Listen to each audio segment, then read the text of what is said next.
Bonjour à tous, nous poursuivons avec la troisième Mishnah, Mishnah Gimel du deuxième Pérec. La Mishnah reprend le tirage au sort que nous avons vu dans la Mishnah précédente. La Mishnah nous avait né comme introduction qu'il y a 4 tirages au sort au Beth Amikdash tous les jours. Le premier tirage au sort, c'était pour la mitzvah de Trumat Hadeshen, pour prélever la cendre du Mizbeach de l'autel. À Païs Hacheni, la Mishnah poursuit et nous enseigne, voici le deuxième tirage au sort. Et à chaque fois, on procédait comme pour le premier, c'est-à-dire que les Kohanim se réunissaient et le responsable Mémouné prenait le chapeau d'un des Kohanim et c'était de ce Kohen qu'on commençait à compter.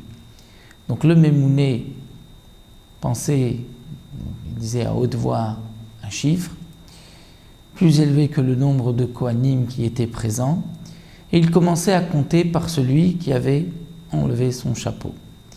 Et ainsi, on comptait 1, 2, 3 jusqu'au chiffre, et le Kohen qui allait être désigné par le chiffre gagnant, c'est lui qui allait asperger le sang du Korban Tamid. Bien que dans la Mishnah, on commence par Mishochet, qui est-ce qui fera la shrita, et que de toutes les manières, on est obligé d'égorger la bête avant de continuer le reste de la avoda, d'asperger le sang. Malgré tout, la avoda, le service de la zrika, d'asperger le sang, est plus importante et plus rachouva que la shrita, puisque la shrita peut se faire même par un Israël. Donc c'est pour cela que nous explique la Gemara, le premier Kohen désigné allait donc asperger le sang, c'était lui aussi qui récupérait le sang, la Kabbalah, récupérait le sang et qui ensuite allait l'asperger. Et celui qui était à côté allait être le shochet, celui qui allait égorger le Korban Tamid.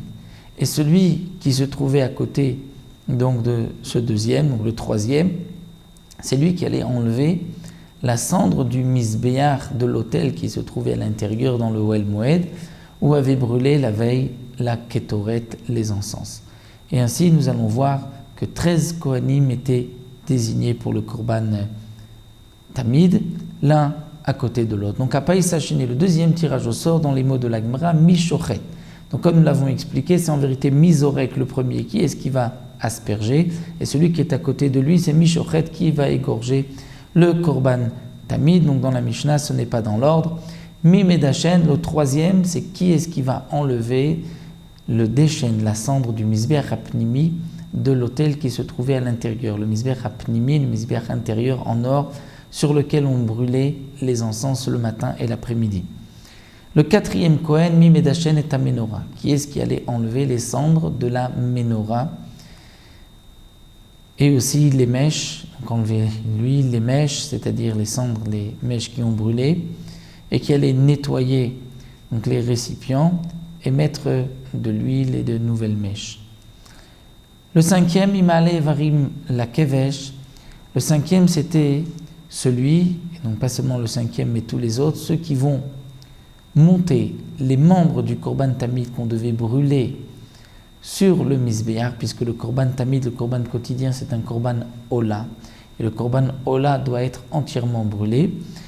Mais on ne prenait pas les membres tout de suite pour les brûler, on les posait d'abord sur la pente du Mizbeach, un peu avant la moitié de la pente.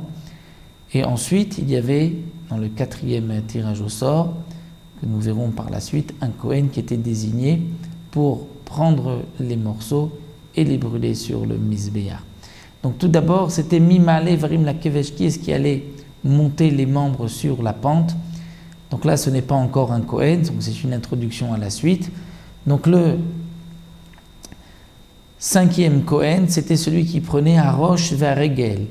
Il allait prendre la tête du Korban Tamid, du mouton, dans la main droite, vers Regel, et le pied droit dans la main gauche. Ça, c'était le cinquième Kohen. Le sixième Kohen prenait Shte Hayadaim, les deux mains, c'est-à-dire les deux pattes de l'avant du mouton. Un autre Kohen à Oketz, c'est-à-dire la queue vers Regel et le pied gauche cette fois-ci. Ensuite, un autre Kohen est Chazé Ve'agera, c'est-à-dire la poitrine, et comme explique le Barthénora, c'est-à-dire la graisse qui se trouvait sur la poitrine, puisque les côtes, c'était un autre Kohen comme nous allons le voir.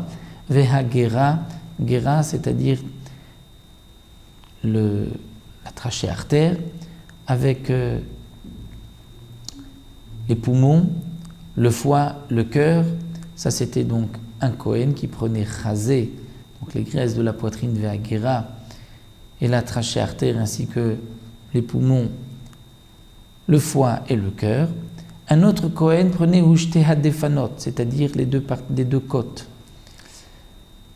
Ve'akeravaim, un autre Kohen qui allait prendre les entrailles. Donc là, on est au 10e Kohen, mais en vérité aussi le 6e, si on peut dire, des membres. Ve'asolet, le 11e Kohen allait prendre solet, c'est-à-dire la farine. La farine, pourquoi ? Étant donné qu'avec le Korban Tamid, on devait apporter une minchat nesachim, c'est-à-dire une offrande de farine et d'huile, mais aussi du vin qu'on versait sur le misbéar. Donc un Kohen qui portait la farine, un autre ve'achavitin qui portait chavitin, c'est-à-dire c'est une offrande que le Kohen Gadol devait apporter tous les jours. Ce n'est pas le Kohen Gadol qui l'a sacrifié, qui l'a brûlé, mais c'était de l'argent du Kohen Gadol, mais c'était un Kohen qui était désigné pour prendre cette mincha, cette offrande, et la poser sur la pente du misbéar, ve'ayain, et un dernier Kohen pour prendre le vin qui était versé sur le misbéar. En tout, Shlosha Asar Kohanim Zachubo, il y avait 13 Kohanim qui avaient donc le mérite d'accomplir la mitzvah du Korban Tamid. Et il y avait aussi d'autres Kohanim pour le Korban Ben Arbaim de l'après-midi. Amar Ben Azai, mais Ben Azai n'est pas d'accord avec l'ordre mentionné ici dans la Mishnah des Kohanim, puisque le Tana de la Mishnah a commencé par les parties du Korban, les meilleurs morceaux, la tête avec le pied, ensuite les deux mains, la queue et le deuxième pied, et ensuite la poitrine et la trachée artère, etc., et les deux déphanotes. Ce n'est pas en fonction de, comme nous allons le voir ici d'après Ben Azai, de derech hilucho, comme la bête marche, puisque si c'est comme la bête marche, on devrait prendre la tête, même si encore le pied avec la tête, mais ensuite la poitrine, ensuite les deux mains et ensuite les deux côtés, seulement la queue en dernier. Donc ça, c'est ce que Ben Azai nous dit. Amar Ben Azai, l'ifni Rabbi Akiva. Ben Azai a dit devant Rabbi Akiva, Mishum Rabbi Yoshua, au nom de Rabbi Yoshua, derech hilucho aya karev. Le korban était sacrifié, c'est-à-dire les morceaux étaient approchés du misbéar, comme la bête marche, c'est-à-dire donc la poitrine, les deux mains et ensuite les deux côtes et en dernier la queue. Donc ce n'est pas l'ordre de notre Tana qui lui a choisi les meilleurs morceaux en premier. Donc voici pour le deuxième tirage au sort et nous verrons dans la 4e Mishnah le 3e et le 4e tirage au sort.